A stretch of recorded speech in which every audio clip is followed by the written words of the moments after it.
Friends, बात करूंगी आज बेकिंग सोडा के बारे में, जिसका उपयोग हम अपनी गार्डनिंग में कर सकते हैं और गार्डनिंग के बहुत सारी समस्याएं यूं ही निपटा सकते हैं, क्योंकि यही एक घरेलू नुस्खा है। और दूसरा, इसमें बहुत अच्छी एंटीबैक्टीरियल एंटी फंगल प्रॉपर्टीज़ पाई जाती हैं। इन गुणों के कारण हमारे प्लांट में लगने वाली बीमारियों के ख़त्म करने के लिए ये बहुत काम में आता है। तो इसका उपयोग कैसे करना है और किन किन समस्याओं के लिए इसका यूज़ कर सकते हैं, प्लांट पर इसके क्या फ़ायदे हैं, और सबसे बड़ी बात कि इसको यूज़ करते समय हमें क्या सावधानी रखना है, ये सारी चीज़ें मैं आज इस वीडियो में बताने वाली हूँ।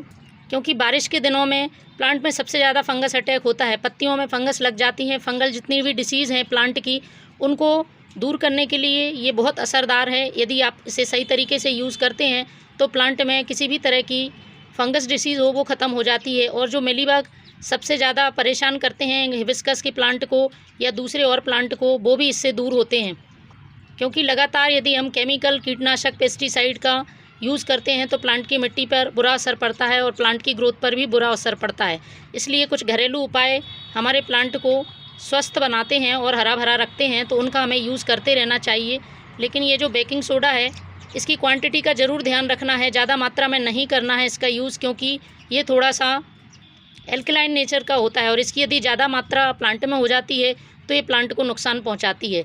तो मैं जो क्वांटिटी आपको बताऊं, आप उसी क्वांटिटी से और जो चीज़ें इसमें मिलानी हैं उन्हीं चीज़ों को आप मिलाकर अपना स्प्रे बनाएं और उसके बाद अपने प्लांट पर स्प्रे कर सकते हैं। और किसी भी तरह के प्लांट में मिलीबग या इस तरह से पत्तियों पर फंगल डिसीज़ या पाउडरी मिल्ड्यू रोग, जो कि सब्जियों में भी होता है, उसके लिए, साथ ही मिट्टी में किसी तरह की चींटियाँ हैं, चींटियाँ बिल्कुल दूर रहेंगी। बारिश में मिट्टी में चींटियाँ बहुत परेशान करती हैं।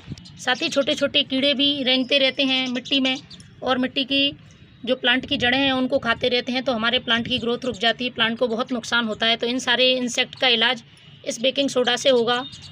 एक बात बता दूं मैं, ये बेकिंग सोडा खाने वाला सोडा है, बेकिंग पाउडर नहीं है। इसका जो केमिकल नाम है वो सोडियम बाइकार्बोनेट है और आपको ये खाने वाला सोडा ही यूज़ करना है। तो मैं इसका सॉल्यूशन बनाऊं उसके पहले इसकी सावधानियों के बारे में जान लें, वो जानना आपको ज़रूरी है।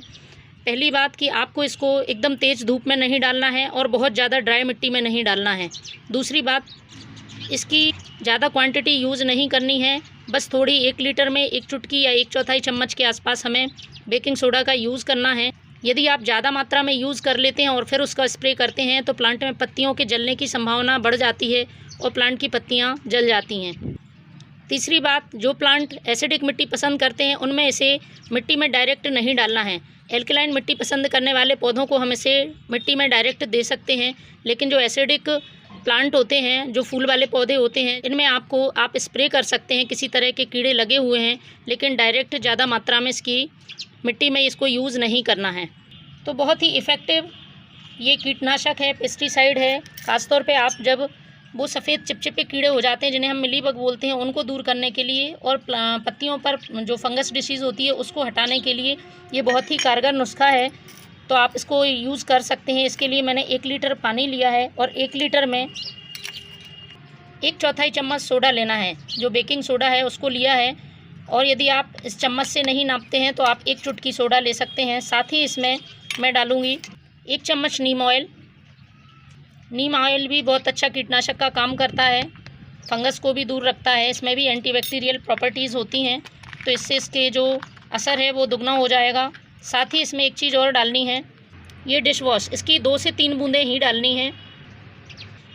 इस तरह से इसे अच्छी तरह से मिक्स कर लेना है। ये हमारा स्प्रे करने के लिए सॉल्यूशन तैयार है। इसको आप स्प्रे बॉटल में भर लें और जिस भी प्लांट में आपके फंगस लगी हुई है या मिलीबग हैं या फिर चींटियाँ आ रही हैं, वो सारी दूर होंगी। आपको इसको इस तरह से प्लांट पर स्प्रे करना है। आप देख रहे होंगे ये पत्तियों पर फंगस लगी हुई है, साथ ही जो गुड़हल का प्लांट है उस पर मिलीबग लग जाता है, तो इसको आपको इस तरह से स्प्रे कर देना है।